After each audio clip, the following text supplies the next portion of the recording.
Tuh, tugas kelompok tadi tuh ada revisian nggak sih? Revisian? Oh iya ada, tapi aku juga lupa deh.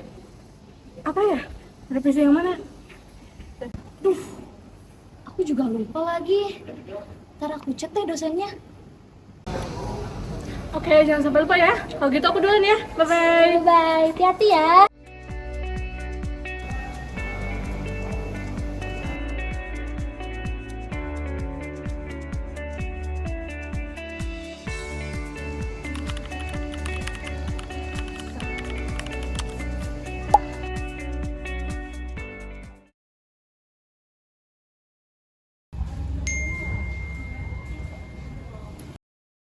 Waduh, ini siapa ya? Kelompok 2 dari kelas mana ya? Kok bahasanya gini banget sih? Di era digital ini, komunikasi menjadi lebih mudah dan cepat. Dari mana saja, kapan saja, kita bisa menyampaikan pesan hanya lewat sentuhan. Namun, apakah kemudahan ini diiringi dengan kesadaran akan etika dalam berkomunikasi?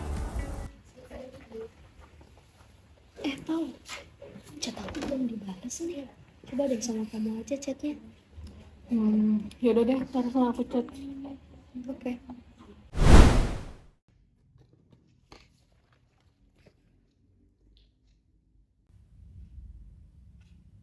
Udah jam 10. Aku lupa deh mau chat dosen.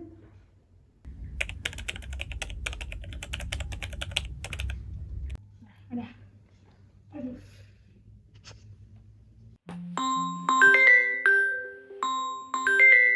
Waduh, jam berapa ini? Giliran bahasanya benar, tidak tahu waktu. Emang gini ya, mahasiswa zaman sekarang? Tanpa disadari, masih banyak mahasiswa yang kurang memperhatikan cara berkomunikasi di lingkungan akademik. Bahasa yang terlalu santai, pesan yang bertele-tele hingga tidak memperhatikan waktu dan konteks. Hal-hal kecil ini sering dianggap sepele, padahal memiliki makna yang besar. Oi, nggak datang dari tadi.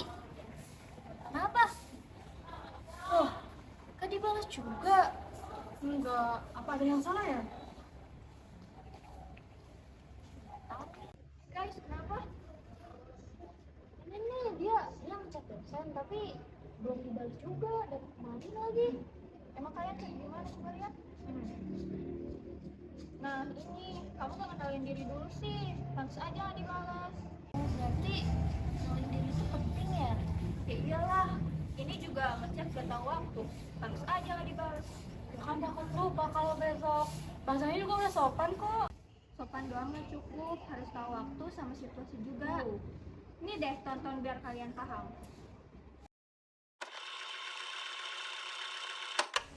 Tengah kemudahan dalam berkomunikasi, hasil penelitian mengenai pola komunikasi digital antara mahasiswa terhadap dosen melalui pendekatan kuantitatif menghasilkan rata-rata sekitar 75,5% mahasiswa telah memenuhi dan memahami mengenai etika sopan santun dalam berkomunikasi. Tetapi, masih terdapat sekelompok mahasiswa yang kurang memperhatikan ketika berkomunikasi secara digital dengan dosen.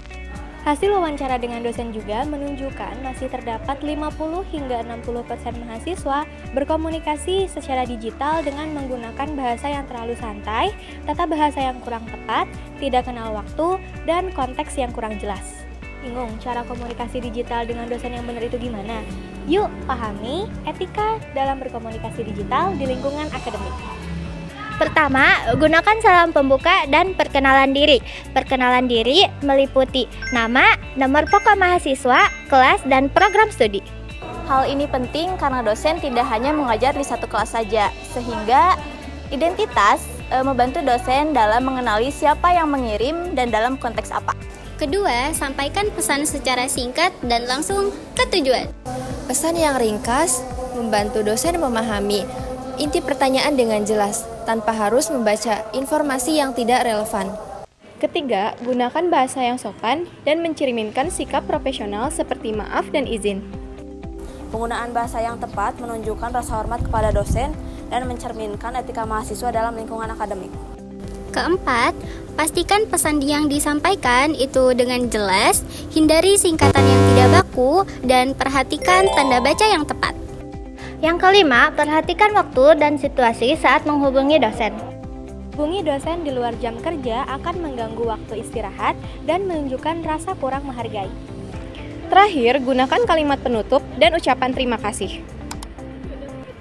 Oh gitu, berarti pesan yang kemarin kita kirim itu kurang beretika ya? Iya, aku juga baru sadar. Duh, mana aku ngecek tengah malam lagi. Gimana ya? Apa deh, nanti aku chat ulang aja.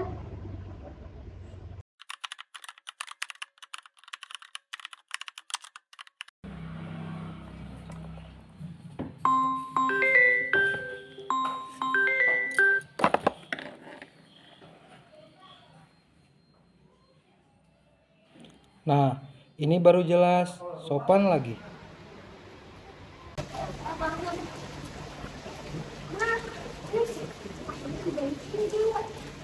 Ternyata kalau sama cara itu malu ya bosnya.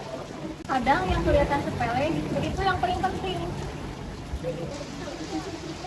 Jadi, bukan hanya tentang apa yang disampaikan, tapi bagaimana juga cara penyampaiannya. Karena pada dasarnya, etika dalam berkomunikasi bukan hanya tentang aturan, melainkan kompetensi yang harus dimiliki oleh seluruh mahasiswa.